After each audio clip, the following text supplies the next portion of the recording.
self-reliance versus self-reliance. It's not repeated the words. I think the first or one of the self is capital S, the other one is the small s. And I think we have talked a lot about that already in our teachings, and then pretty much every satsang touches upon this part as well. Recently, some of us had to go through health crisis. Crisis may sound like a big word, but yes, health issues and whatnot. As a result of it, this topic came into, we need to have health insurance. Many of us who don't have it, we sort of like, our eyes were open. It's like, what if it happens to us? And then that thought came in. One thing that I think Swamiji had said, and he probably has said it in a very different context, but I would just like to reiterate that. He said, whenever a thought of like that, something for yourself comes into an individual or to a group, that starts the descent of that group or that organization or for that an individual. Now that may sound very harsh, and that's why I just want to give a different context to that. I think what is he trying to say is not that buying a health insurance or considering yourself, some health about considering things about your health or about well-being is not unimportant, but that how much important could be given to that. When our thoughts and most of our energy starts going in that direction, that's where it starts the debacle. It's certainly true for the groups, but I would also invite us to look in how much we reflect on that, because this is what we're saying my security is, isn't it? For my present, my future. This is the security for my family. And that's the reliance we talk about. How much can it be? Yogananda ji says, this is in a lighter tone, so please take it in a lighter tone. The equivalent of Yamraj in the Christian tradition, I think, is Saint Peter. And Yogananda ji said, once Saint Peter makes up his mind, no matter what you do, how many prayers you want, however carrots you eat, he is going to take you away. Until the corollary is also true, till the time has come, no Saint Peter or no Yamraj is going to come to you. So these two are realities. It's not that one reality is better than the other, but these two realities is what our choice is. Like, where do I put most of my energy onto? Not that making a choice one way or the other. And that is what our teaching and then our gurus invite us say. They say, invite God in your life when it is spring of your life. Invite God during the spring of your life, and you will find Him waiting for the winter or the harsh summers of your life as well. In some ways, the world that we live in teaches us separation, individuality. But is that the theme of nature? I visited a nursery a few years ago, and I thought my place was quite barren. I wanted some life. So I thought maybe I should get some indoor plants. So I went to a nursery, and this was a very nice nursery in Gurgaon.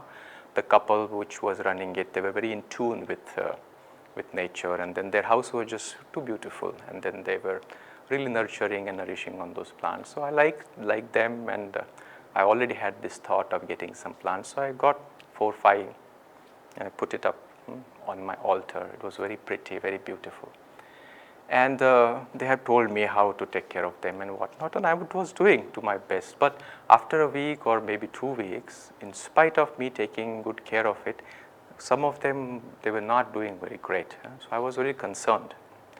Thankfully, I had a Mali who would also come outside, and he would water the outdoor plants. So I asked him, Mali Bhaiya, please check these plants, what's wrong with them? So he looked at me and he told me, sir, there is nothing as indoor plants. You keep them planted outside once a week and they will be happy, they will be fine. And I did that. I just give them a little air outside, the natural wind, not just the fan wind or the AC, or natural sunlight, and they were happy. And that brought me to an obvious understanding. How did I miss it? What is outdoor and indoor? Aren't these human-made conception? Of course, one may require more sunlight, one may require a little less sunlight, but there is no concept of outdoor if you ask from the realm of a tree or a plant. They don't understand that I prefer enclosed spaces. A bedroom is preferred as opposed to the living room. No, in the realms of tree or nature, that confinement is not understood. The boundary or the limitations is not understood. This is mine, that is yours. Beyond certain laws which also exist in the natural realm itself. Nature, the premise of nature, it's freedom. But the humans, and humans are supposed to be the best creation of the Lord, isn't it? More wise creator, more wise creation of the Lord. But when that species chooses ignorance, this is what we end up. And we also see every time, in last couple of years especially, we see this imposition or this confinement or this dividing mentality when it was asked to sit indoors. By circumstances, the nature thrived. There's a documentary that Jyotiji and Deviji mentioned, I think it's on Apple TV, where we talk about how the rest of the world, while we as humans quite suffered in the last couple of years, how everything else has thrived and come to a better balance than how it was earlier. By doing what? Just limiting that conditioned existence of human beings. Does it have to be like that? I'm one of the first electric auto drivers in Gurgaon. I'm very proud to say that. This was many years ago. One of our devotees started the company, and then he gave the first auto rickshaw to Sangha. Very beautiful gift, I may say. Some of you may find it very strange, but I loved that vehicle. But it was a prototype, so there was some problems with it. I can't leave the handle because the moment I leave, it will start shaking. So every time I had to really hold it very strongly and carefully. So this was one of those times, and I used to use it very extensively, going everywhere. So I was going, and sort of a big road it was, and while I was at the center of a big road, I felt something on my neck. And I just looked at it. I didn't know, but I couldn't leave, you see. I knew this is very wobbly handle and I must not leave it.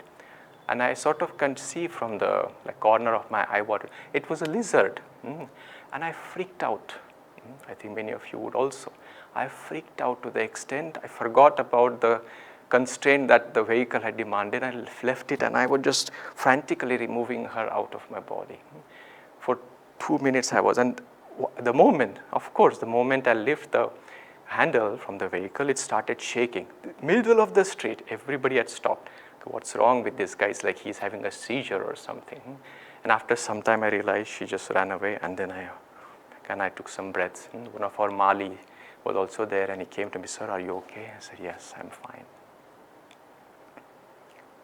I don't think that's an animal who's everybody's favorite. Very recently, a few weeks ago, I was in Chandigarh living with Devarshiji, Nayaswami Devarshi, and every morning I would go for my coffee. He also drinks coffee, and I go. There was a very tiny baby lizard in the sink. Now, I'm not really afraid of them, but it was there, and she would try to climb out of that sink. But I just tried to understand why this stupid creature just falls every time in the sink, because it's very difficult. It's very slippery surface, no? So I would at least do my best, which is like when I'm washing, I'm not wetting the other surface, so that whenever she is able to come out of that sink, it is fine. So this other morning, same time Devarshiji also comes there. And he also looks at the same effort going on, very tiny lizard. He's end up jumping but falling. It's very difficult for that size. And he says, "Oh, poor baby," and he touched, and I just couldn't believe what is he trying to do. And of course, not only I was stunned, my fear was less, but stunned feeling was more. But she was not sure what this guy is up to, so she was still afraid. And he understood, so he was just giving her a little push, like, "Come, come, come." So she jumped on him.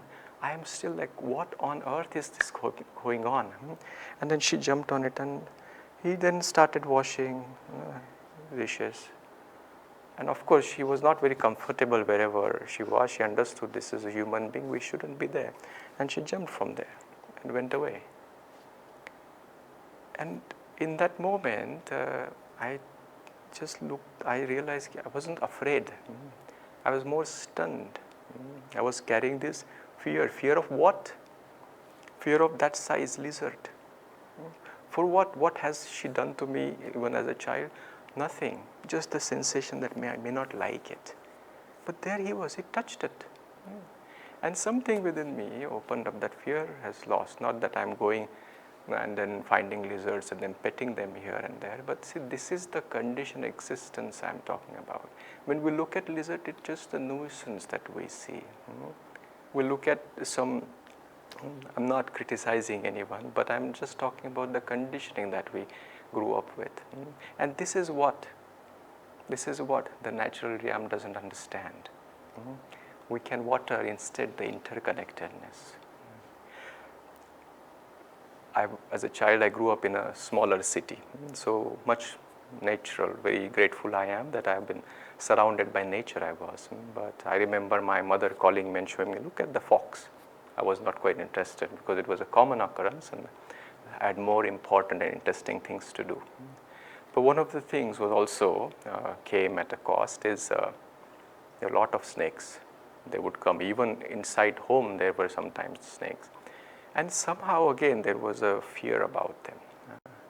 And I was, again, nothing personal incident or anything, it's just something in my conception that it was there. And I also blame this whole documentary creator. If you look at a snake coming in any documentary, pay attention to the music that they use. Or ominous music. What's there about the ominous? Like it's a snake coming in. It's a butterfly coming in, they won't use the same music, but snake coming in, that's as if like it's a particular vicious intention the snake is coming at you. Anyway, pay attention to that. I grew up with that. Not fear, I would say, but we don't go well together. In Pune, I was visiting one time, and I don't know if you have been to Pune community. They had built a big pond, a very big pond, so that they can gather the rainwater. But this was a time when there was not a rainy season, so it was dry. And they had put a big, a big cloth on it, a rubber cloth. And while I was walking down from the monastery there, and then I saw a huge crowd. I said, like, what's happening? They said, oh, a snake went down there. He slipped, and now he's trying to come up, but he can't come up. So these guys were trying to rescue him. So I was very curious, and they realized that the time is limited because the cloth, it was a rubber cloth, and it was getting really, really hot. So this poor fellow, but this was very poisonous snake called kret. And so he had found out a small sort of an enclosure, and he was sitting there, hiding there. And every now and then he would probably gather some courage and come and try to go a little up, but it's of course very slippery, so he would fall down. Again, it was very hot, so he had to go and then again take refuge into that small shelter. These guys have put like a rope to him and then says, what is a human being is going to catch that rope? But I appreciated their effort. But again, so I wanted to help. I really knew. I didn't like the thought that he's going to just have that terrible, terrible death. I don't know what happened to me.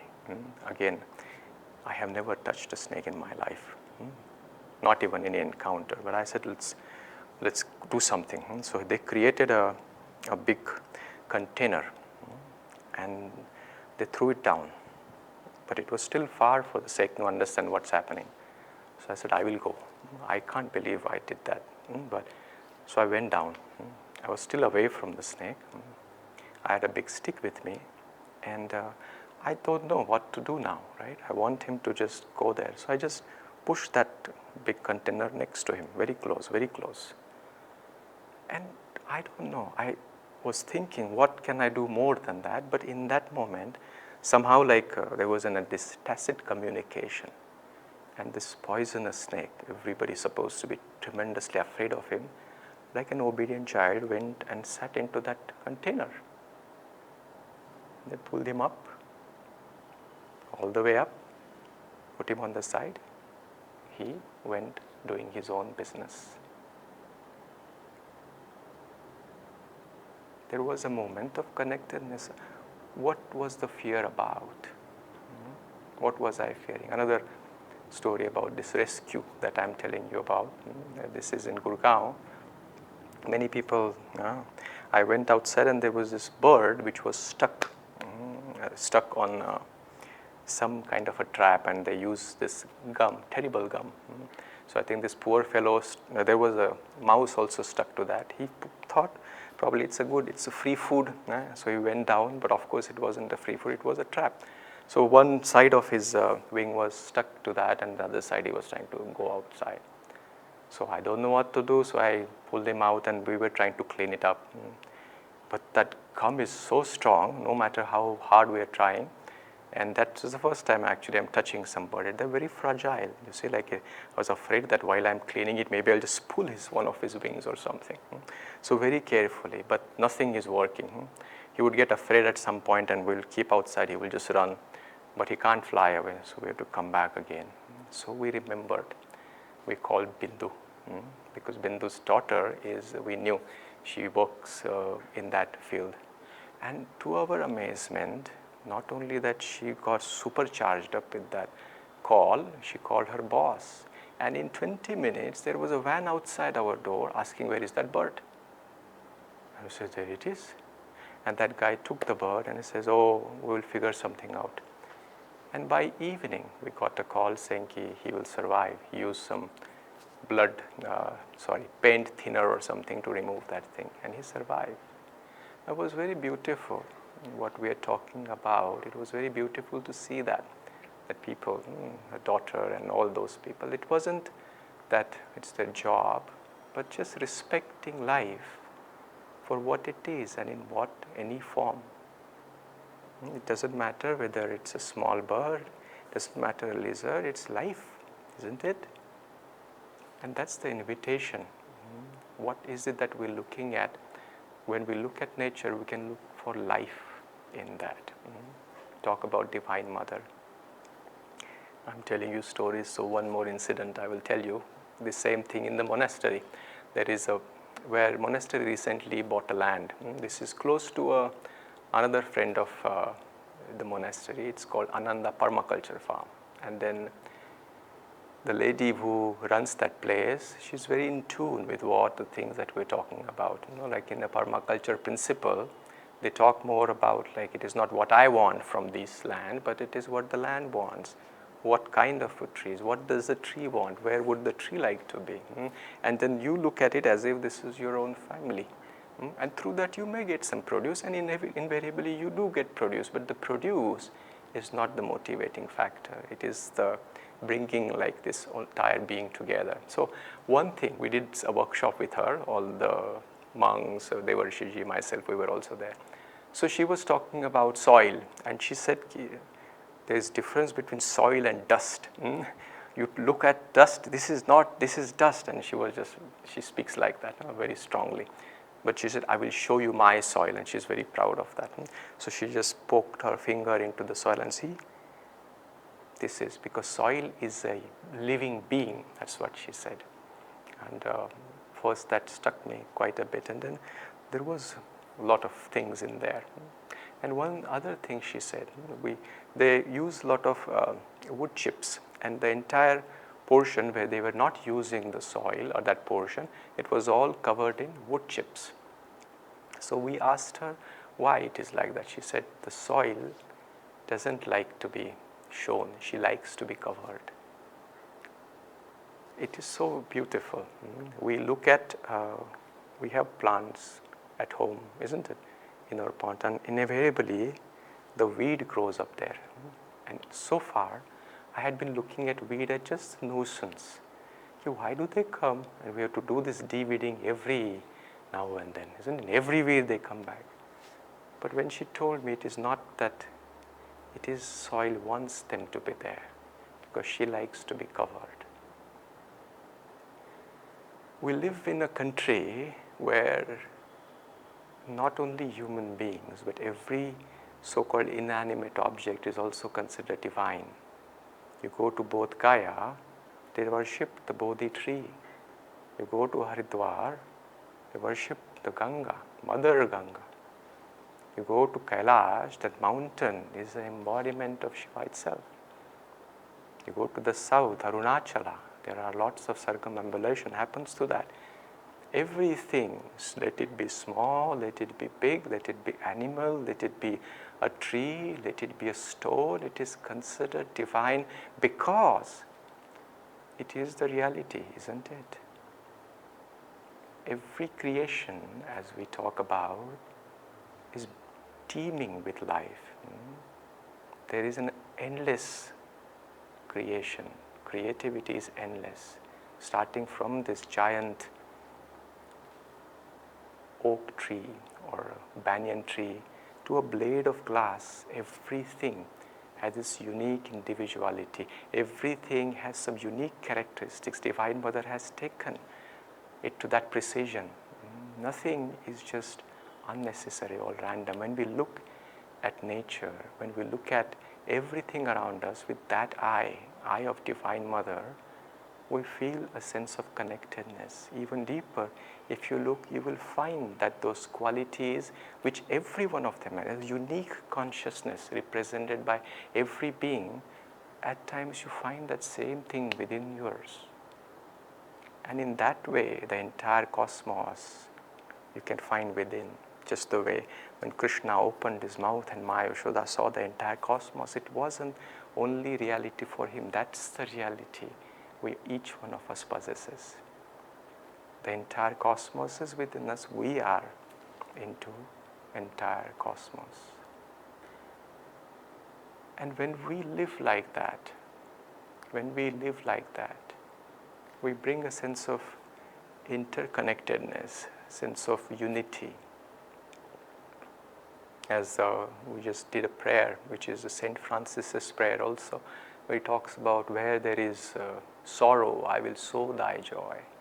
Where there is hatred, I will sow thy love. We can extend it, we can talk more also about in the similar context. Where there is division, I will sow unity. Wherever there is separation, I will sow interconnectedness. Divine Mother is not just my mother, your mother. She is responsible. She is the mother of every being, humans or otherwise. When we say, I want to be your channel, she said, okay, you take care of my family, and which doesn't exclude anything.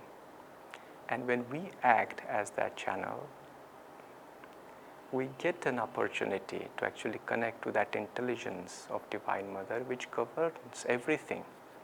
And what else can be more stable than that? What else can be more reliable than that? So this is an invitation. Next time when you watch a tree, when you look at a tree, appreciate or acknowledge the presence of Divine Mother in her. You walk in a park, there will be an animal. Acknowledge the presence of Divine Mother as we do in each other, in other human beings, in everything, because that is the one worth relying on. That energy is the one, that intelligence is the worth our complete reliance. Om.